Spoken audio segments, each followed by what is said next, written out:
The following podcast is intended for an adult audience only. It contains strong language, strong opinions, and themes of an adult nature. So if you are under 18, or indeed difficult to please, this isn't the podcast for you.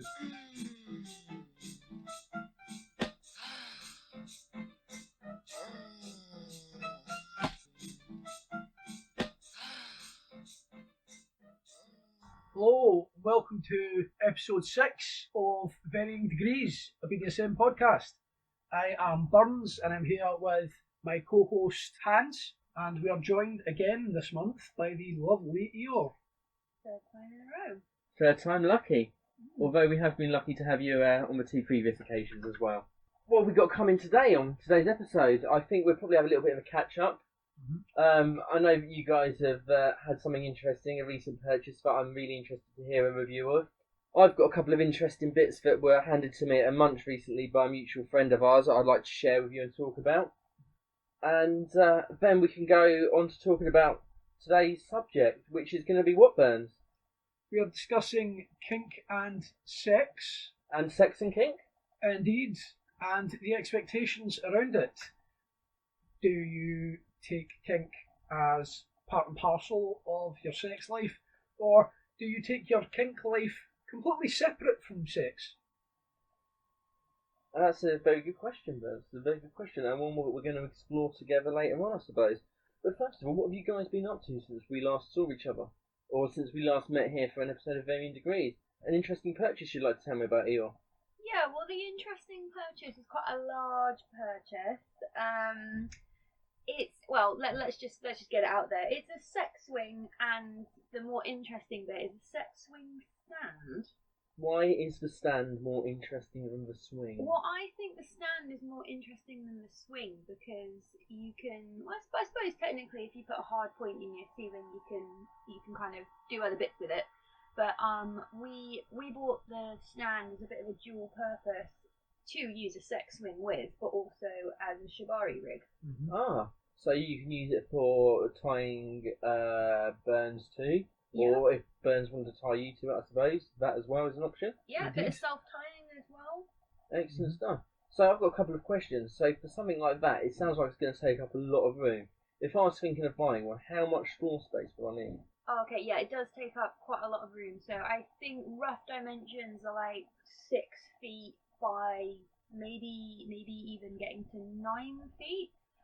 So it's quite a bit of floor space.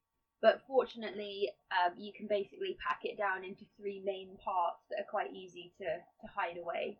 I'm not going to ask you how much you paid for yours, but you obviously did a little bit of research and looking around. How much does something like this generally cost? You're looking at over £200. Depending on the model you go for and whether you buy a swing with it, you're looking in the range of £200 to £400. Okay. Also, whether you're buying within the UK, there's quite a few US manufacturers of this kind of stuff, and then obviously you've got to pay your import and all the rest of it and your shipping costs, so that would potentially push the cost up that bit higher. Yeah. I mean, the thing that I think about that is, with any large purchase, I think how often do I have to use it to make it worth spending that much money on it? And, that's usually how I justify things. But, I mean, I see you guys have already got quite a bit of use out of it. Do you think it's one of those sort of things where the novelty will wear off, or...?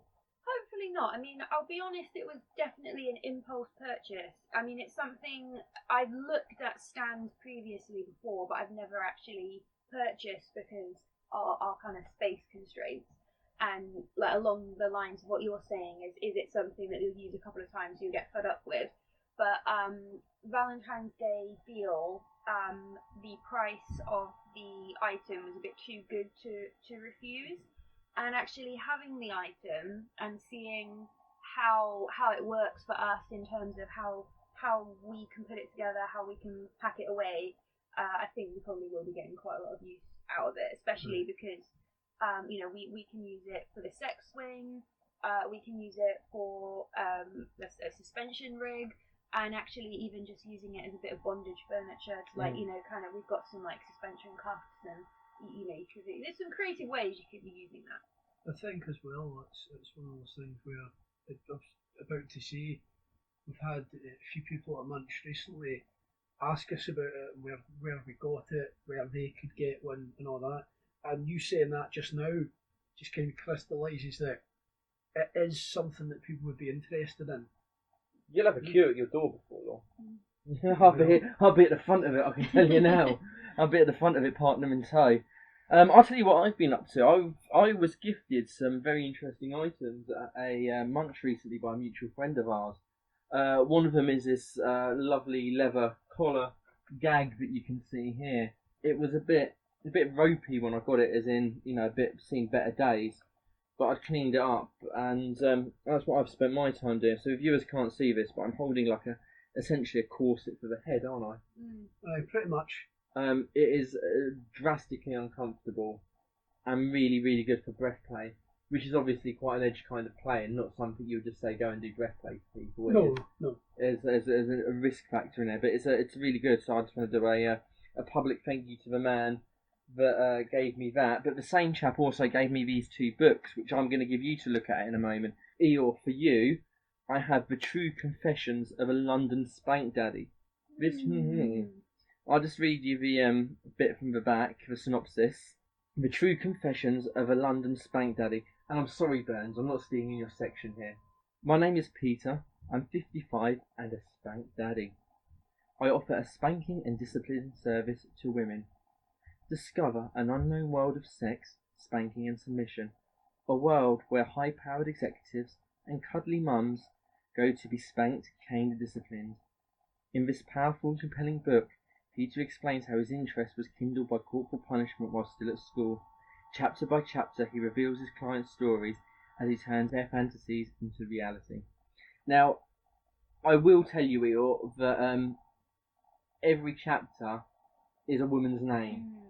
I'm going to give this for you to peruse through and have a little bit of a read of and see what you think of it, and you can maybe come back with a initial impression in a bit. And for you, Burns, I have got, and you're going to like this, my friend, Make Your Own Sex Toys. 50 quick and easy projects with step-by-step pictures. So this is a practical bar.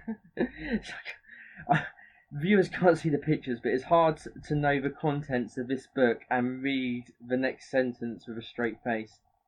A practical guide to a better love life. Oh, that's amazing. Right, there you go, Burns. That's for you. So I'll give you a minute to have a look at that. And apart from that, what else have I been up to? I mean, when you guys turned up, you saw that I've been starting to make more paddles and beaty things. But apart from that, caught up with you guys at a couple of local munches recently. So Burns, what's that book all about that I've just handed you, mate? To be honest, there's some things you can make, and there's a wee bit of history at the start. But I'm going to give you a couple of quotes completely devoid of context because that's just funnier to me. Chinese goats will have welcomed the arrival of ivory cock rings. What a quote. And through the section of the knitted willy warmer. This may seem daunting for the beginner. Why not research more on the internet or in your local library? It will be worth the effort, and come winter, your willy will be thanking you. I can imagine people in the local library searching and researching to make willy warmers. The mind boggles, it truly does. And there's a section on repurposing available storage solutions. And there's a wee bit here that says, Edwin G. Siebels, an American insurance clerk, invented the vertical file cabinet in 1898. It is not known whether he made his own sex toys. I'll leave you with that. There are a couple of bits in there that look interesting, but it certainly seems to be quite tongue-in-cheek. Like, there's a bit in there about, essentially, how to fuck a pumpkin. Yeah, no, I was looking at that just a moment ago, and it's got, how would you pronounce that, Burns? Veggie dildo. And it's somebody putting condoms over bananas, carving carrots. I am enjoying the pictures. Maybe we could post some on Instagram or something for any of our followers. Yeah, check out our Instagram. We're going to have some of the pictures and some extracts of these books, I think, going up, so that you can share in the baffling and bewildering experience that we're all having right now. True Confessions of a London Spank Daddy. What do you make of it? Okay, well, to give you an idea, My favourite part is the term spank daddy, so that might give you an idea of my impression of the book. Yeah, not super impressed with it.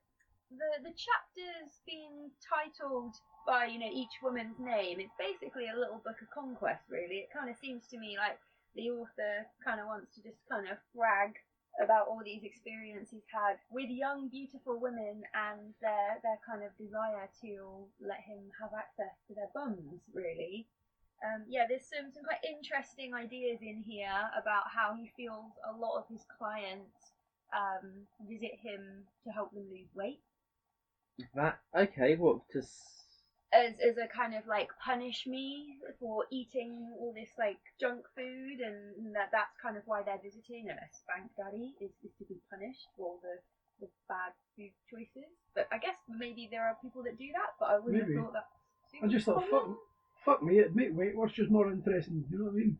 I've read certain extracts of it, and it sounds like the brags of a man who isn't overly kink aware of stuff outside of his bubble, potentially outside of what he knows. Yeah, there is a little quote here because the first chapter is his visit to a dom. He does think that if he's going to give out these spankings, that he should experience one himself. So there's a line where he's trying to research and find a dom. So this is the quote. Firstly, I could well believe that most doms were actually rather fat and quite unattractive, and those that weren't would charge a fortune. And it kind of goes on to list his surprise at being able to find an attractive lady in her late 20s that was charging a good rate. Wow. And I tell you what other things that made me think it was a bit, the author was potentially a bit naive to the wider world of kink, is because he responds with such surprise to things like getting a booking that involves the woman's partner and husband being there and watching it. He reacts like it's so unusual within the kink world. It's so bizarre that somebody might want to watch that. And also his sort of schoolboy excitement when he realises one of his clients is bisexual and has a girlfriend. It's kind of like, yeah, it seemed like he didn't really believe that bisexual women actually existed by reading that. That was quite. I did actually check the year of publication on it, and it was published in 2008. So it's not the dark ages. Yeah, exactly.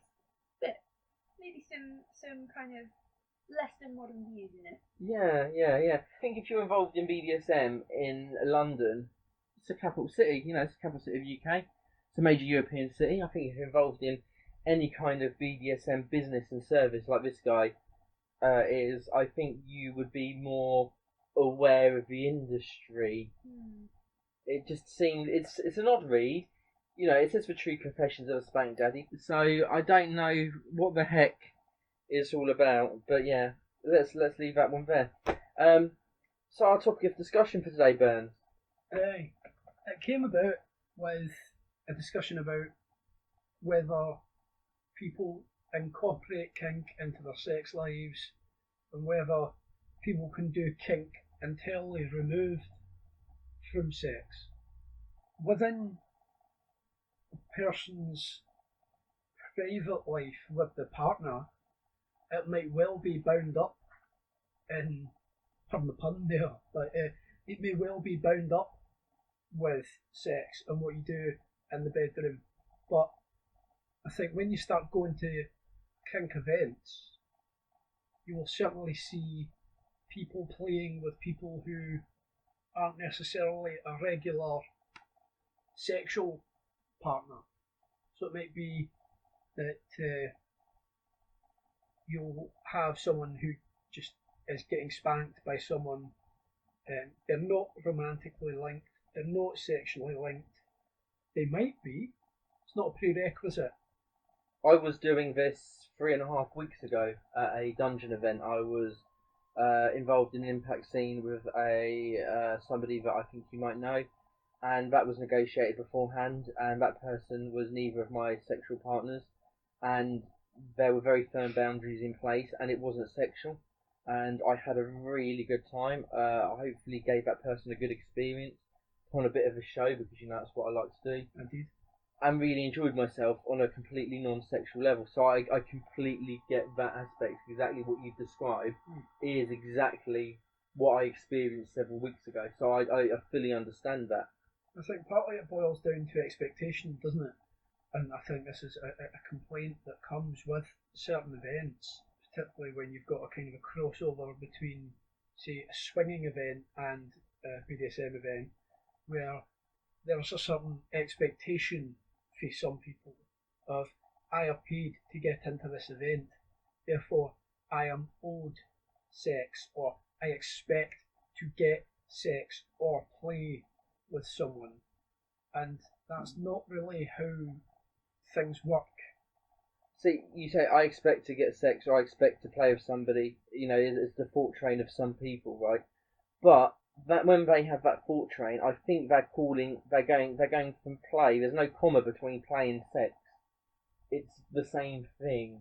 People that have got that mindset, it's the same thing. And that they think that the play will then always lead to sex.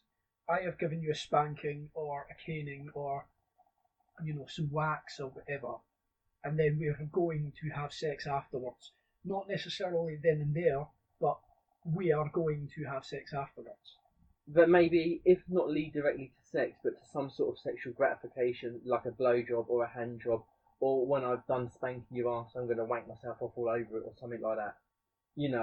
That there will be a sexual aspect of sexual gratification from the top. That's why the top is doing it, or that's what the bottom wants. Or giving sexual gratification to the other person. Indeed. Yeah, that part of that play involves me, I do forced orgasm play, or I do nipple torture, or clit torture, or whatever the fuck it is.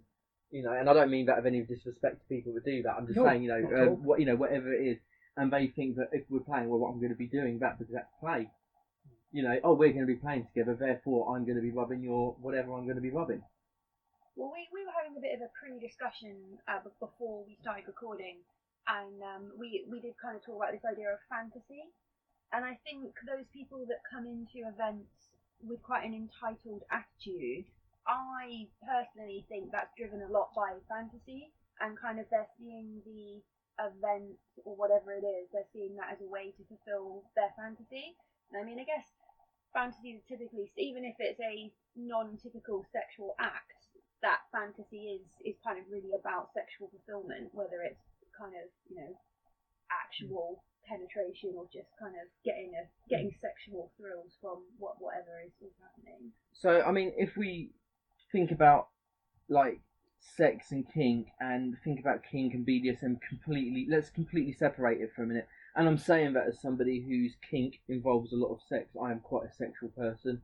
I top like I did the other week in a dungeon with no sexual activity involved, and I really enjoyed it. But on the whole, my kink is sexual. But let's just separate those completely for a bit. Why would you what reasons would you think people would have for involving in kinky activities or BDSM based activities that weren't derived from sexual gratification? So from my point of view, I kind of have kink activities within my relationship, and obviously there are sexual activities that happen within that relationship as well.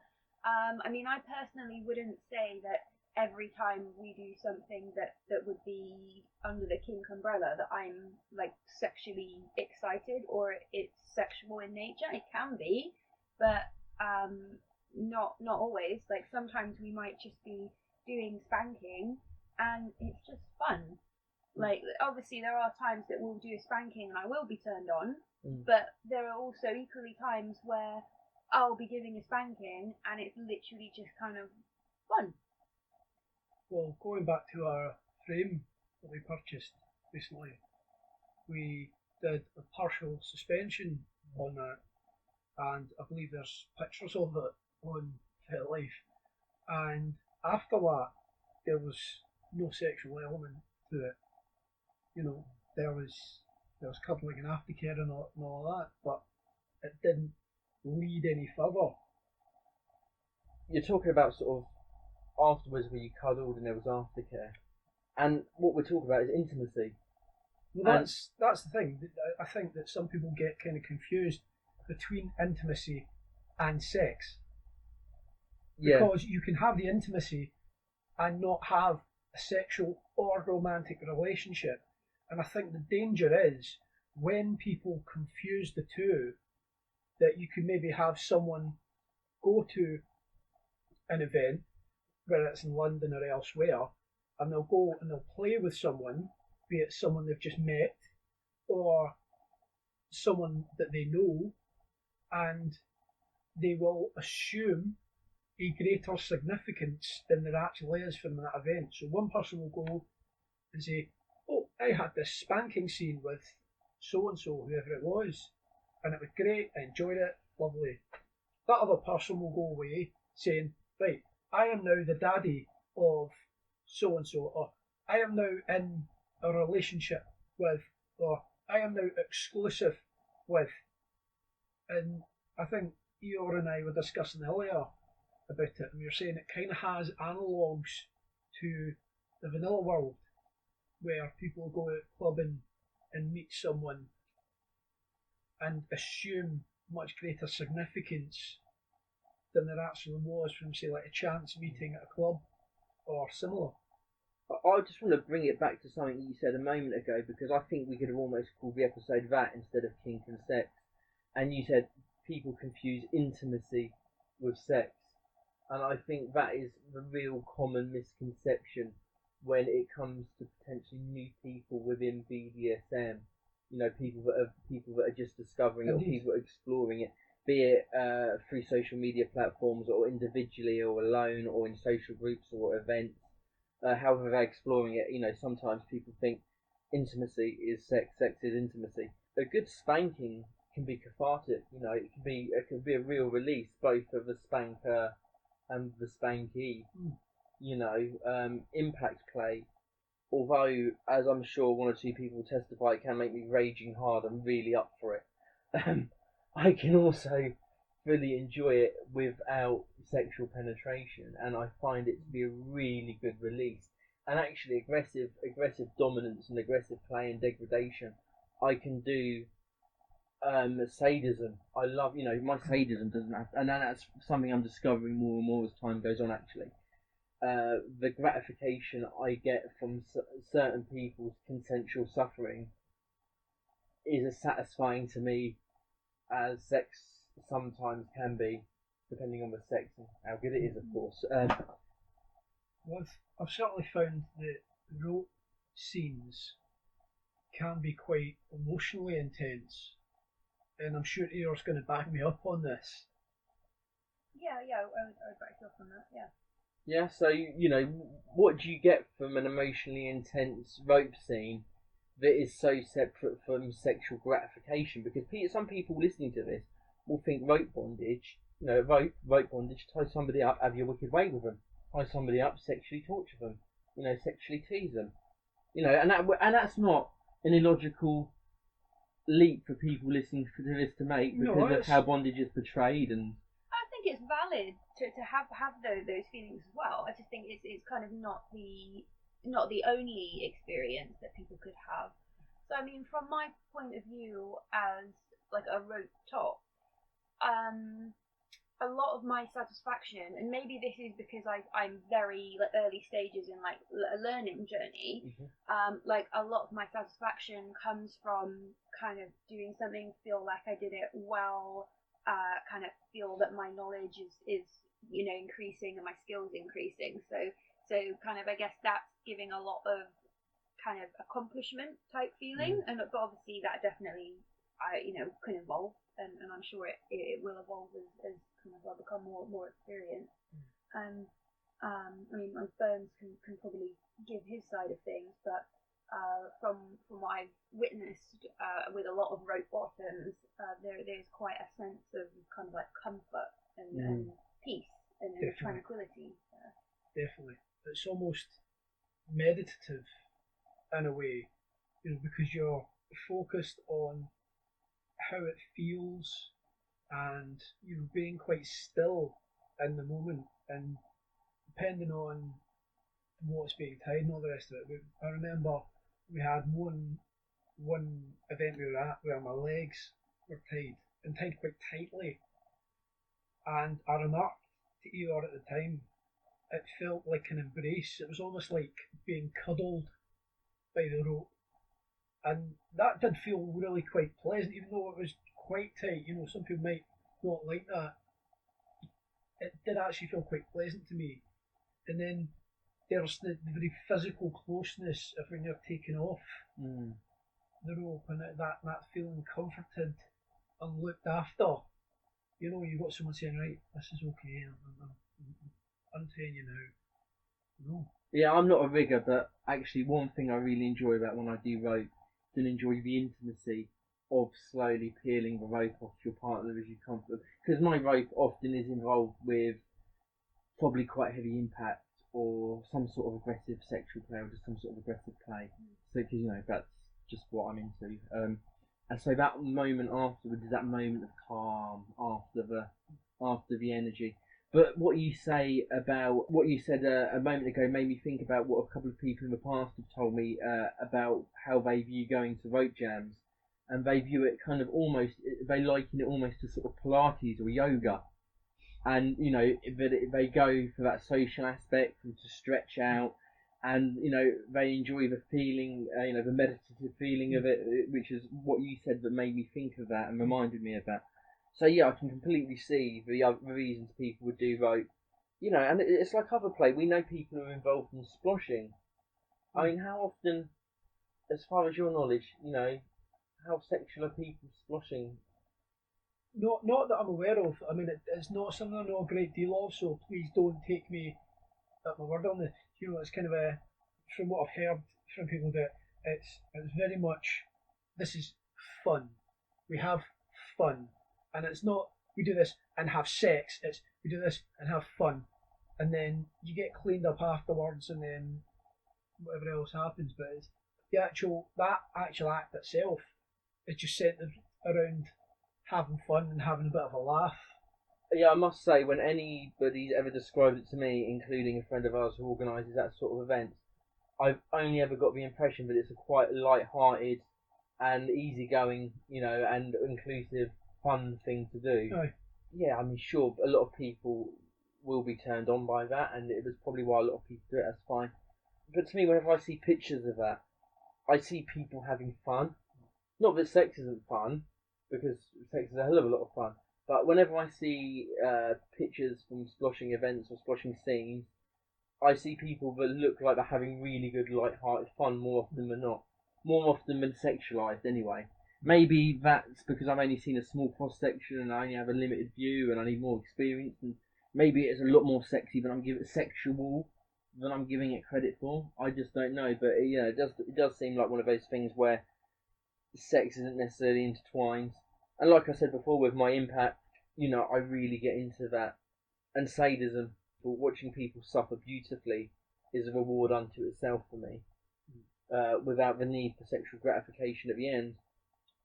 Well, if we can just go back to that idea of sex and intimacy just for a minute, because you know, we've kind of mentioned the idea that sometimes people confuse them, but I think there's also maybe not an issue, but I think if you develop intimacy with someone, that's actually very conducive to then lead on to good sex. So I'm not saying by any means that it has to. But I think, you know, let's maybe use that example of someone who goes out and does some sploshing. Well, in that type of scene, you might very well be naked or in kind of few amounts of clothes. So kind of when you're around people like that can kind of build a bit of intimacy. It can build trust. And it's a bit of a bond. You know, kind of doing those things can be a bonding experience. So I think if you build up into some intimacy, trust, and have those bonding experiences, it can progress. Doesn't have to, but I think it does set up quite nicely, doesn't it? And if you look at kind of often common relationship advice for people in relationships who are maybe kind of struggling with the, you know, sexual side of their relationship or the romance side of their relationship, the advice is often to go out and have fun, do new things together, and then kind of what that builds will kind of cross over into the sexual side. Come across occasionally views online, and I'm sure elsewhere as well, where people like, I just don't see how their kink can be separate to sex. I can't see how it's not sexual. Of course it's sexual. And I just kind of find that to be sort of a really emotionally stunted view on it, I think. Yes, for an individual, your kink can completely be sexual, and I'm not saying that would be a stunted view on it, but to sort of not to be able to comprehend anything else is a bit like people who go around saying, I don't understand homosexuals, just because they're straight. You know, just because you're not one thing, or you enjoy something else, or your preferences aren't inclined a certain way, but I don't understand that. There's a difference between kind of not understanding it. Look, if you don't like, if it's not for you, that's fine. But just because it's not for you, it doesn't mean you can't understand it. It's not a hard concept to grasp, is it? Well, something that's quite linked there is the idea of asexuality. Well, as someone who maybe is a highly sexed person, surely you could still understand the idea that someone else might not have any of those feelings. So then if you look at it from a point of view of someone who is asexual, they could still, and then they absolutely do go out and enjoy kink. Yeah. And that might help people to, I don't know, break that concept down a bit. Absolutely. But I think the same people that turn around and go, yeah, I don't see how you can have kink without sex or sex without kink, are the same people who would turn around and say, I don't understand what asexual is. I think they'd be the same sort of emotionally stunted or narrow-minded people that if they don't understand sex without kink or kink without sex or whatever, just sadly there's too many people like that, not just in the world, but sort of trying to engage with people in the kink community who don't hold those views, I think. Yeah, no, it's there's a lot, and I want to touch on S&M as well, because I follow quite a lot of people online who are really into heavy S&M play. If you follow my activity, you will see me enjoying pictures of people that have been beat bloody. Restraints with barbed wire on, etc. Kidnap and torture scenes is very much what I enjoy viewing and hearing about, learning about and building towards. But if you look at what people do that for, there isn't always sex or rarely sex involved in that. It's about pushing their body, and the byproduct of taking such an extreme amount of pain or trauma to the body. What happens when the body takes trauma? Endorphins, adrenaline, endorphins, everything pumps at 100 miles an hour, and you get not everybody, some people get a really big high from pushing themselves that far and that hard. Kind of like extreme sports and things like that. Do you think? Like, I mean, I'm someone who's absolutely not an adrenaline junkie. Going on any type of fairground ride, that would not be a pleasant experience to me. But other people will go on those rides, and that adrenaline and the endorphin rush, they will enjoy it. Yeah, no, it's exactly like that, because sometimes I'm involved in scenes that that have taken quite a bit of planning and thinking up, and those ones tend to be the ones that are deliberately planned to centre around making that person's adrenaline pump, and being, more so than the endorphins flow, by doing stuff that keeps them kind of on their toes, never staying still for more than a few seconds. Lots of short, sharp shocks. Essentially knocking like a roller coaster. Like a roller coaster, where suddenly you go one way and you get thrown another way, and you feel unsafe. Yeah. And it's that feeling of being unsafe that can cause the adrenaline to pump really hard, and then that, going on a roller coaster is that endorphin high and that adrenaline rush that people get, that some people get. Because some people go, I'm actually one of them. You sit me on a roller coaster, I don't get any of that. In fact, I get nauseous and I want to get off. It doesn't. That part of my brain isn't wired to enjoy it. It's when stuff like that happens, I go very calm to deal with, and I don't enjoy being flung around like that in the slightest. So, but there are people who would rather be flung around like that within a scene than actually have maybe sexual gratification. I've certainly come across them. Play partners where, although sex has been involved or could be involved, the main thing is that rush, that uncertainty, that danger, that adrenaline kick. So that's another reason to do kink and sex as very separate things. It's interesting, and going back to the intimacy and sex, the difference between intimacy and sex, and having dabbled in the swing scene a bit, that's a place where you look at it in the reverse. We're talking about in the BDSM context, where we can have intimacy without sex. If you go into the swing context, you're more than likely to have the sex without the intimacy. I can see that. I can see how that kind of would work. Yeah, and if you're on the swing scene and you talk to people about BDSM and dominance, I've personally experienced a very different type of conversation wanting to be had by the person I'm talking to, is in the dominance is related to rough sex. Right. And not the act of control generally. Right, okay. When I've looked on swing sites and had interactions on hookup sites and swing sites, and when we start talking about BDSM and dominance, the talk it's rough sex. So would you say that's potentially because on the swing scene it's much more likely to be a short-term event? You meet up, you have sex, that's it. So there's not going to be any kind of scope really for behavioural control that there might be in a more longer-term relationship. Swing sites, I see it like quick fix sex. I think it's because people in the swing scene are in the swing scene for sex. So therefore, anything they encounter within the swing scene already involves sex. So if they encounter BDSM within the swing scene, it involves sex because they're there for sex in the first place. Right. So I think that's probably, whereas other platforms where you might meet people and start talking about BDSM and might not initially talk about sex because the platform isn't solely for sex, or the way you've met isn't in a sexually charged environment. Because be it person to person, face to face, or online, a sexually charged environment, anything you start talking about is probably going to, allude to sex in some way. So a swinger site is a sexually charged environment. People are there for sex. So anything that comes up is likely to have a sexual undertone to it.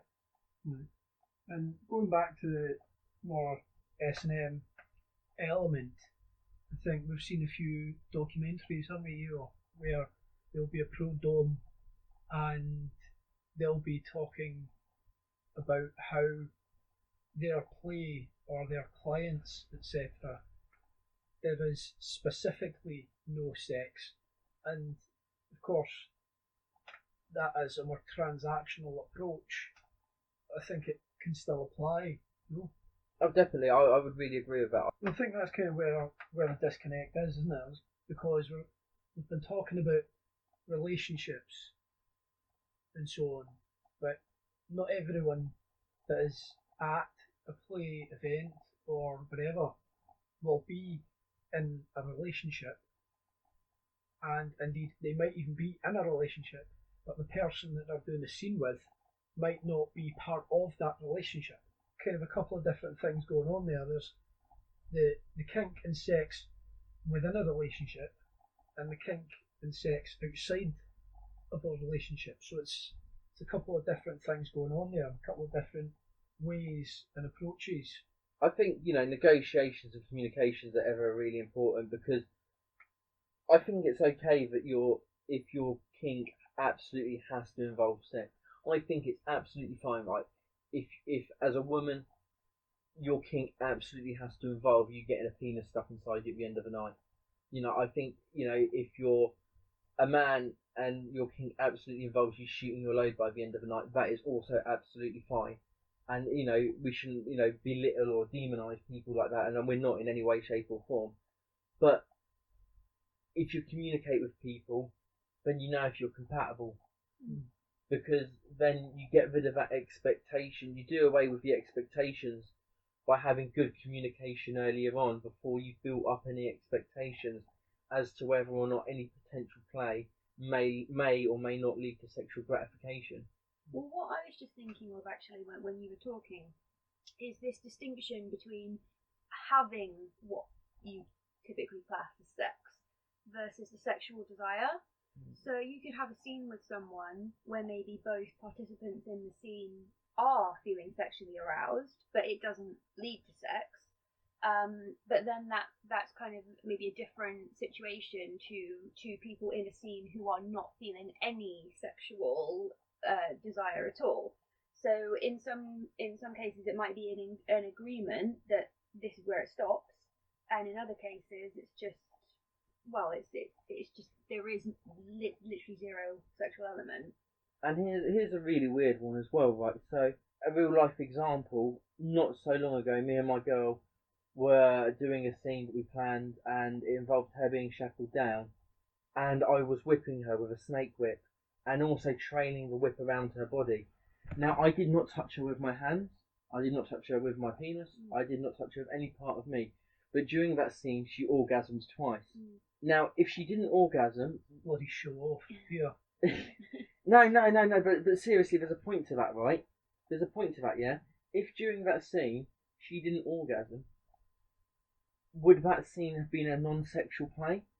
The fact that I didn't try and invoke sexual play upon her, I didn't touch her, molest her, or insert anything upon her, or inside her. But you know what I mean? Like, does that make it sex? Does that inherently make it sex? And if she hadn't have orgasmed and I'd done exactly the same physical practices, does that mean it wouldn't have been sex? But then, how intentional was the sexualized? Say sexualized, but how intentional was that touch of the areas that kind of led to that? Not. It was designed to be sensation based. Okay. It was a very surprising and unpredictable result on both parts. It was designed to be a sensation play with my partner blindfolded and an air of anticipation, because I didn't know if I was going to be trailing a whip across certain parts slowly or coming down with a hard strike. I see. So it was meant to be all about anticipation, and that was the aim of it. Now, if there hadn't been orgasms involved, you can very, very safely and securely say that was non-sexual play. I had clothes on. You know, my clothes stayed on. So does that make it? Do you know what I mean? Where does that leave us? I think it's very difficult to say, isn't it? But I'm going to throw out a cliche, which is, well, the brain is our biggest sex organ.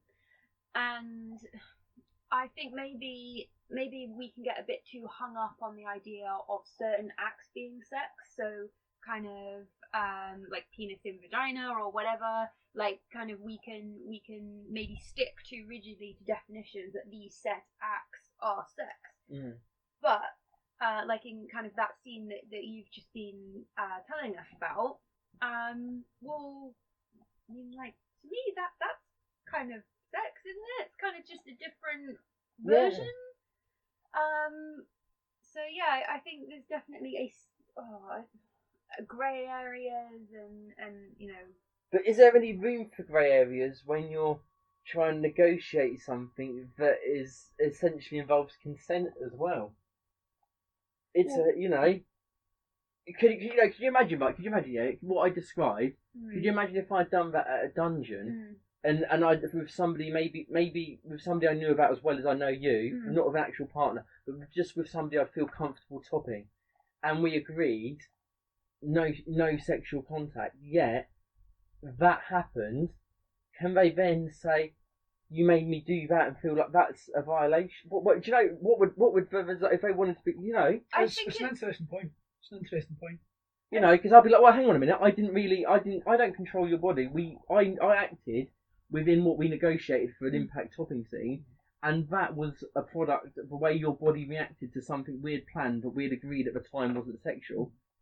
My view on that would be that as you physically didn't cross any boundaries, it was an unexpected result that neither party anticipated, but should really enjoy.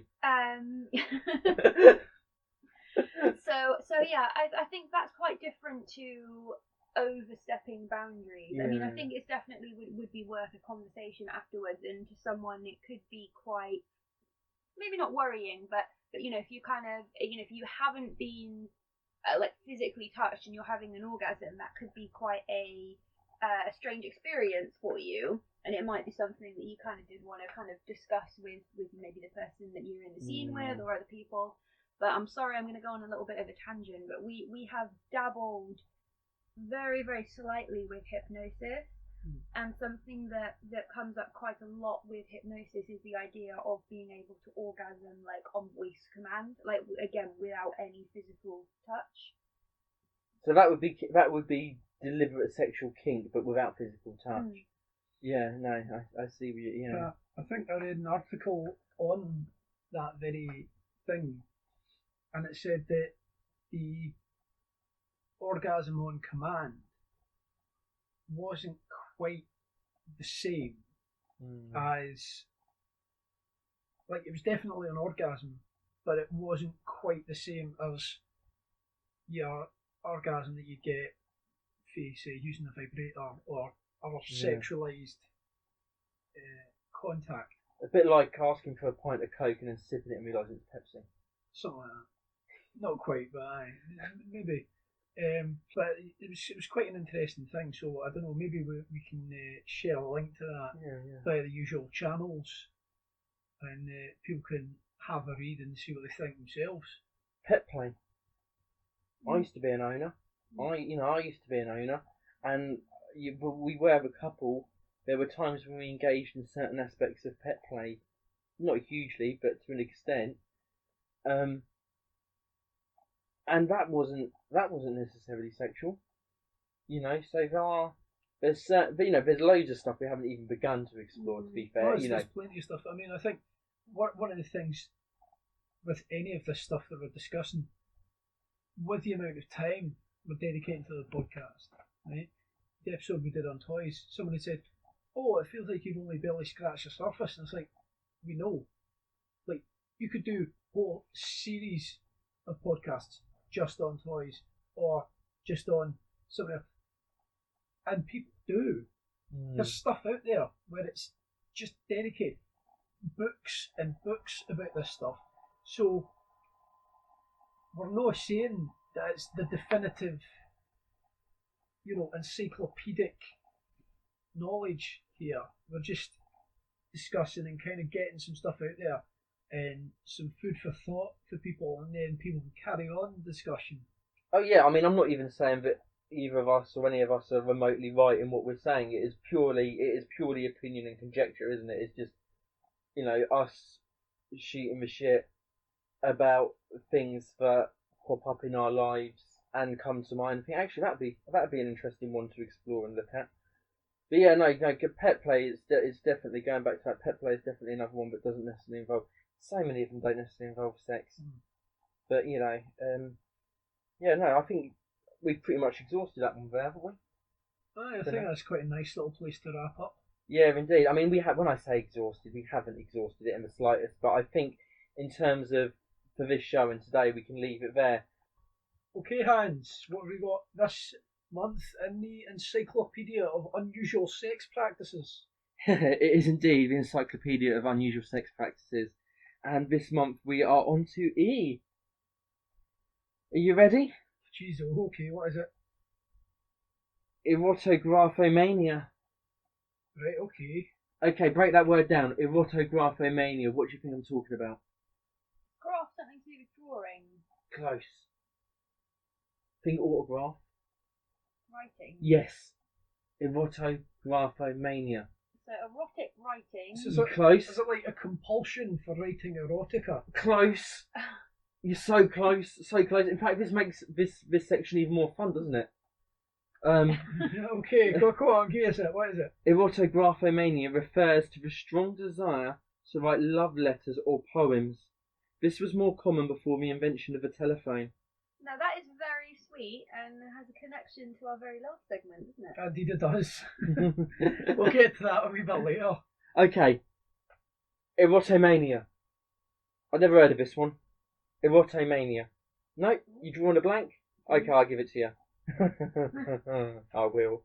Erotomania. Right, here we go. Erotomania, in brackets, abnormally strong sexual desire, is a term that has come to refer to someone who develops an overwhelming conviction amounting to delusional belief that someone with whom he or she has little or no contact with is deeply in love with him or her.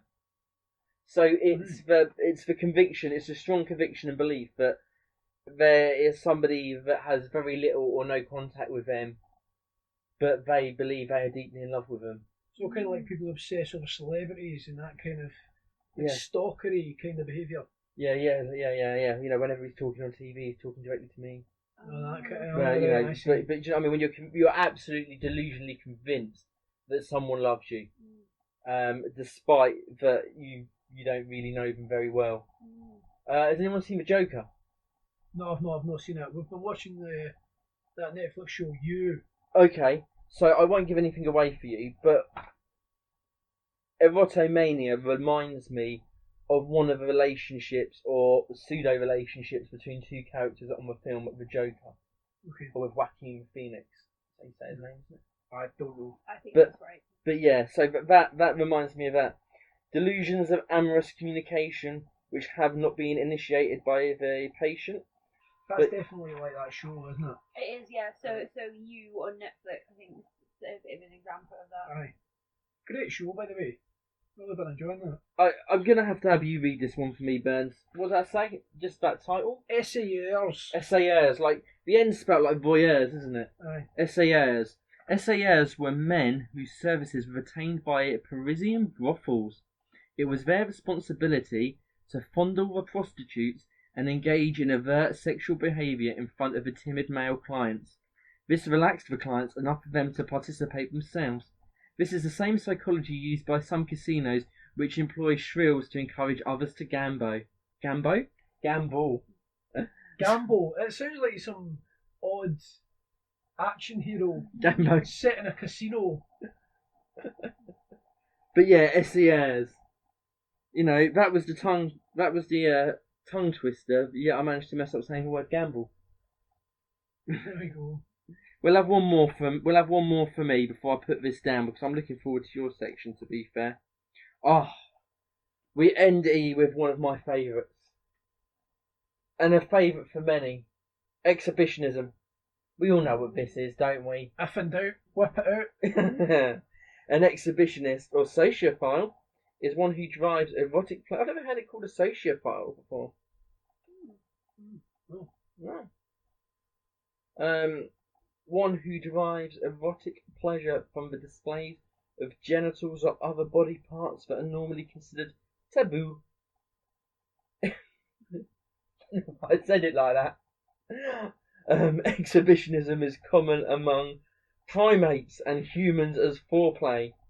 The exhibitionists, however, usually expose themselves without the consent of their audience or the intent of consummating the act. Historically, exhibitionism has been an essential part of certain fertility rites or worship services to the gods, who themselves are represented with exposed organs. Fertility gods are still worshipped in parts of the world. East Indian priests during the early 20th century. I'll pack this in a minute.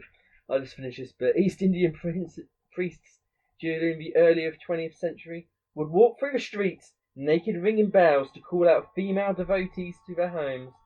Women would then pay reverence to the priest's reproductive organ by embracing it.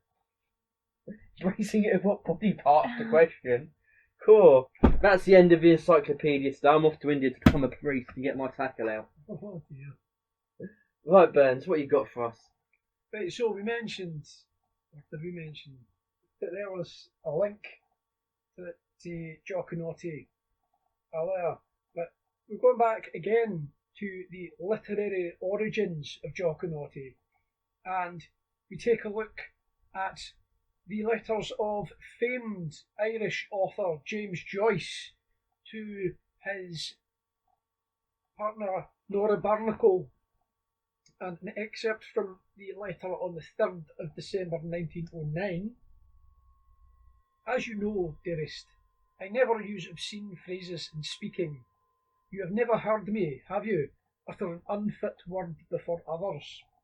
When men tell in my presence here filthy or lecherous stories, I hardly smile, yet you seem to turn me into a beast.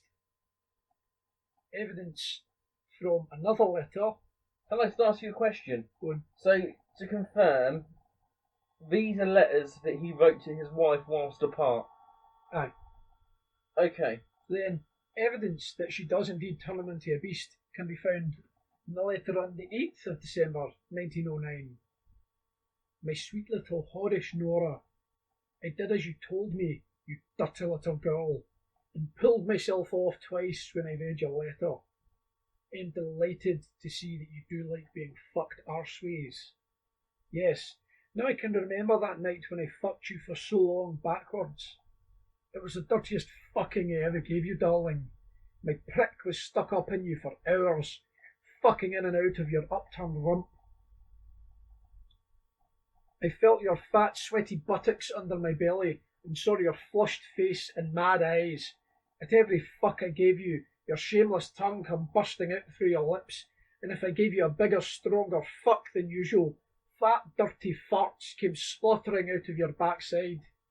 You had an arse full of farts that night, darling, and I fucked them out of you. Big fat fellows, long windy ones, quick little merry cracks, and lots of tiny little naughty farties ending in a long gush from your hole. It is wonderful to fuck a farting woman when every fuck drives one out of her. I think I would know Nora's fart anywhere. I think I could pick hers out in a room full of farting women. It is a rather girlish noise, not like the wet, windy fart which I imagine fat wives have. It is sudden and dry and dirty, like what a bold girl would let off in fun in a school dormitory at night. I hope Nora will let off no end of her farts in my face, so that I may know their smell also. He liked flatulence, didn't he? Oh, there we go. Wow. Say, You got one more for us? I was almost tripping over the words there, you know, as you kind of go along with it. You got one more? I love this. From 16th of December 1909. My sweet darling girl. So sweet. At last you write to me. You must have given that naughty little cunt of yours a most ferocious frigging to write me such a disjointed letter. As for me, darling, I am so played out that you'd have to lick me for a good hour before I could get a horn stiff enough even to put into you. I have done so much and so often that I'm afraid to look to see how that thing I had is after all I have done to myself. Oh! The fucking must all be done by you, darling, as I am so soft and small now that no girl in Europe except yourself would waste her time doing the job. And it goes on and on. And you think that what was he known for? What sort of books or poems? He was he was a famous Irish author, you know, Ulysses. Okay. Finnegan's Wake, you know. Oh, right. Dubliners was another one of his. So he didn't write smut? He didn't write... No, not at all. Wow. People in their everyday vanilla lives compared to what they're like behind closed doors, because this guy was a famous Irish author. He wrote stuff that would be completely disconnected from the letters that he wrote his wife. Well, he mentions in that letter, doesn't he, about how she wouldn't kind of usually hear him kind of, you know, Absolutely. We are sometimes very different people in private with our partners than we are publicly, and especially if we're on a stage publicly like an author or a pig fucking politician or anything like that, you know. Well, I mean, that's the thing, isn't it? Like, I mean, if you're in the dungeon raiding someone rotten, you know, oh, my dirty whore and all that, you're not going to do that when you're at your work, are you? Well, I think we should probably start to round up there, don't you guys? Aye. Yeah? Final thoughts for this episode? I tell you what I'm taking away from this is I came to this episode thinking about the separation of kink and sex, and I'm actually coming away thinking about the separation of intimacy and sex and how they differ, you know, and less thinking about the separation of kink and sex and thinking about intimacy and sex, and that's what I'm coming away pondering a little further than I had been doing prior to coming to this episode. And I think it's also important for people to manage their expectations of what they want out of both their relationships and events that they go to. And yeah, definitely. And to communicate as well. That's key. There's a quite good FetLife writing that was kind of trending earlier this week about how some people use the scene as a way to get sex. So they will present themselves as someone who's interested and wants to kind of learn more and get into BDSM, but actually they're just seeing it as a way to get sex. Yeah, I think when you surround yourselves with the right people and have when I say the right people, but level-headed, reasonable people without an agenda towards you, and engage in conversations with them both online and offline, face to face. Once you start doing that, I think it then becomes very easy to spot those whose agenda is purely getting their end away. But yeah, because people go into these things with expectations, they don't, or sometimes not knowing what to expect, they sometimes think maybe that's normal. But anyway, yeah, should we leave it there, guys? I think that's quite a nice place to leave it. Yeah, so thank you for joining us for episode 6 of Varying Degrees, a BDSM podcast. It's been great to have you all listening, and we'll be back in a month or so with another episode, won't we, guys? And you will. Good stuff.